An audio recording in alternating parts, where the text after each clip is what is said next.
Ayun guys, nagtataka kayo bakit expose? Kasi ayaw ni Mrs. nung magkakat pa ako at magde-drilling ko sa pader. Malikabot na. So gawan ko raw ng paraan. Kaya hinadyan ko na lang guys.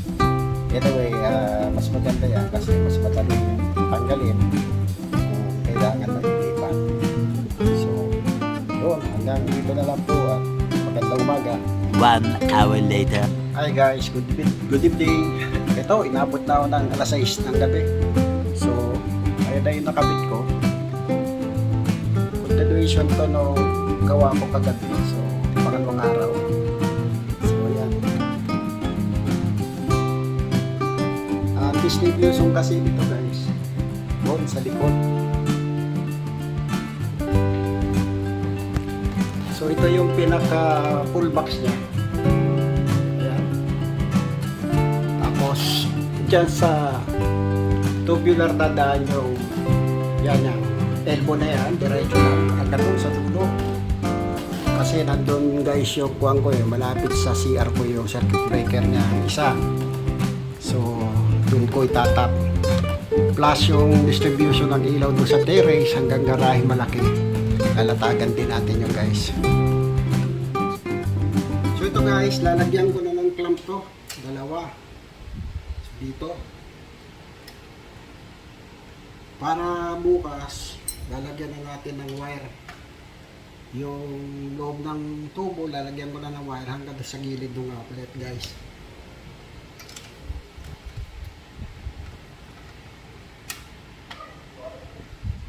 So ito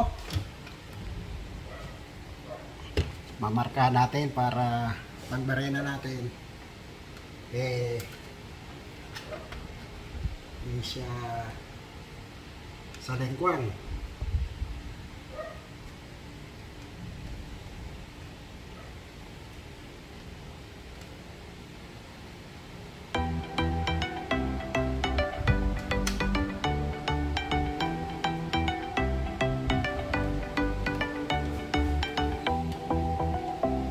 So ito guys, markahan na natin. So sakit. So ito na guys at ayan. So ganyan. So ito center punch natin muna ito guys. Ayan. Gamit tayo ng center punch para pag-drill natin mamaya. Okay siya. Uy.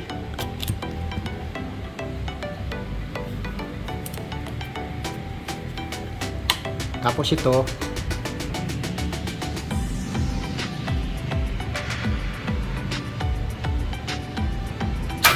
yun. Tapos ito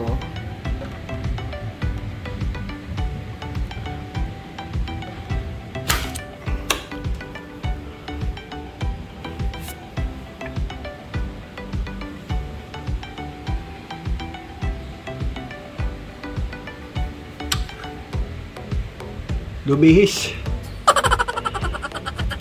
Ayun, ang tama. Tapos ito naman guys.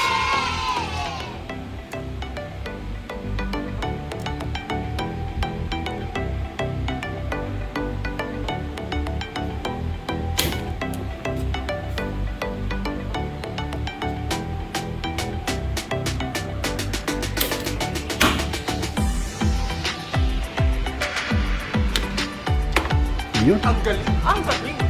Saglit guys, babarinahin natin. So guys, babarinahin natin. Hirap pagka mag-is ka lang wala akong katulong.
tayo ng Tox.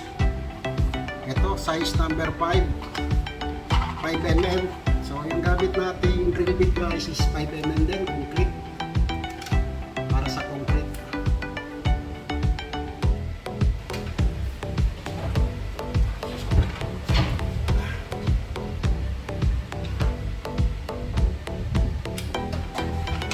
Ayun.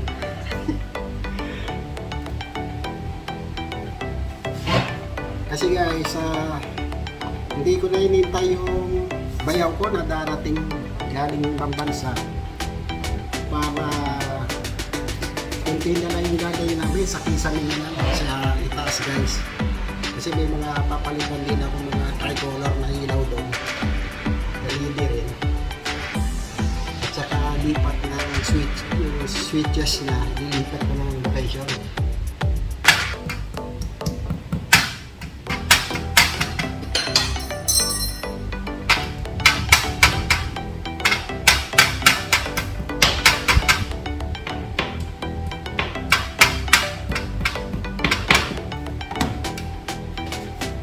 Yun.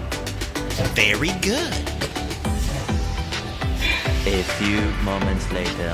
So yun guys, at kapag lagay na tayo ng box, so gagamit naman tayo ng guys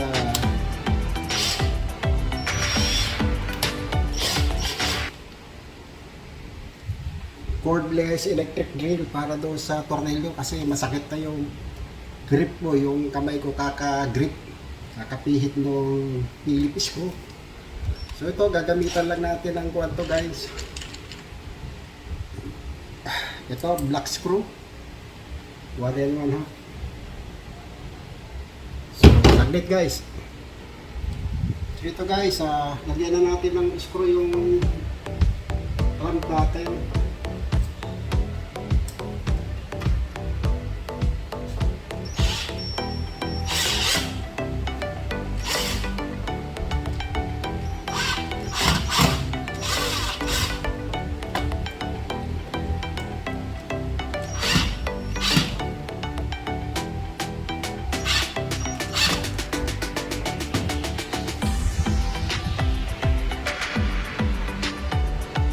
Bilis lang guys pagka guys meron tayong cordless electric drill kaysa yung mano-mano na kuwan Phillips screwdriver.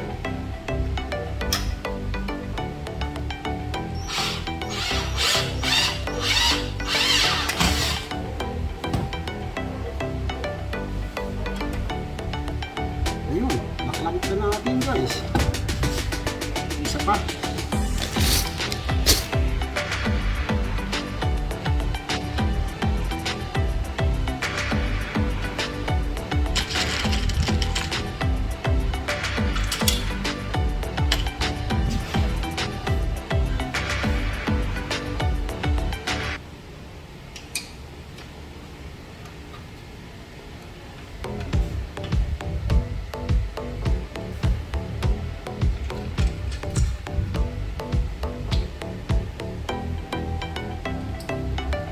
Ito guys.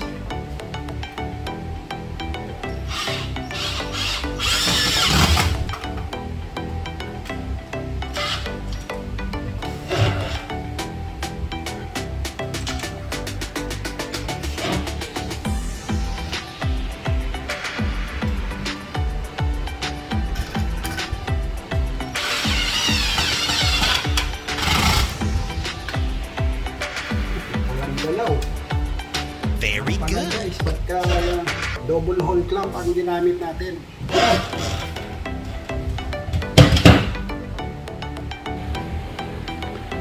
Ayan na guys, oh. Yung clamp natin. Double hole. So, yun. Tapos ito guys, binutas ko yung pader. What? Pero ako mahabang kuhan. Ayun, oh. Butas, diba? Tagos dito sa pader. So ayun guys, nakabit na natin yung clamp. So meron naman tayo kuan lang yung isahan, yung single hole ito guys. Kaso hindi siya masyadong matibay. Yung kapit niya baka pumilipit pagka nabangga o ano. At least ito, ayan, puro double hole yan guys. Siguro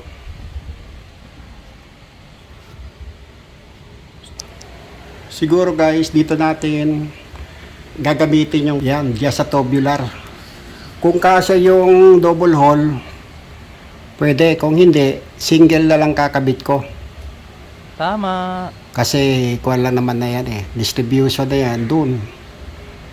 Ang problema ko guys, hindi pa dumarating ang ating kuwan, impact. Ano to, nail gun.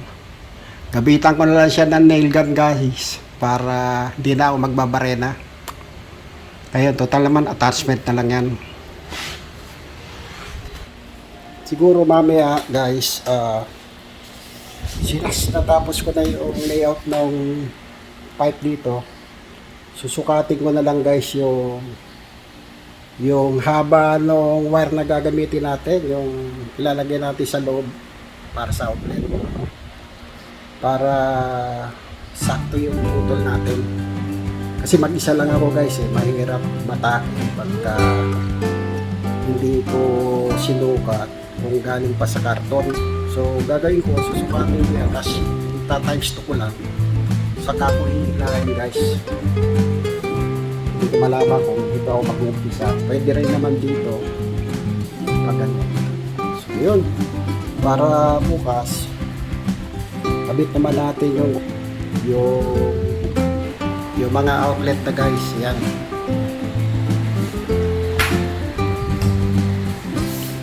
hirap ako lang gumawa eh.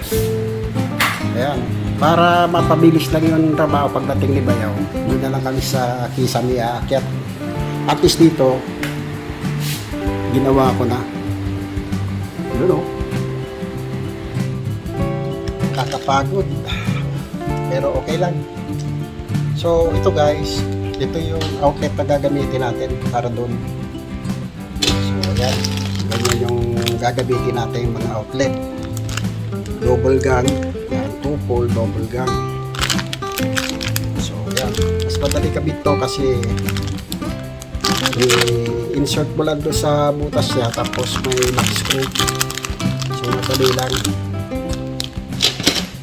So yun guys, hanggang dito na lang po at maraming salamat po sa inyong lahat.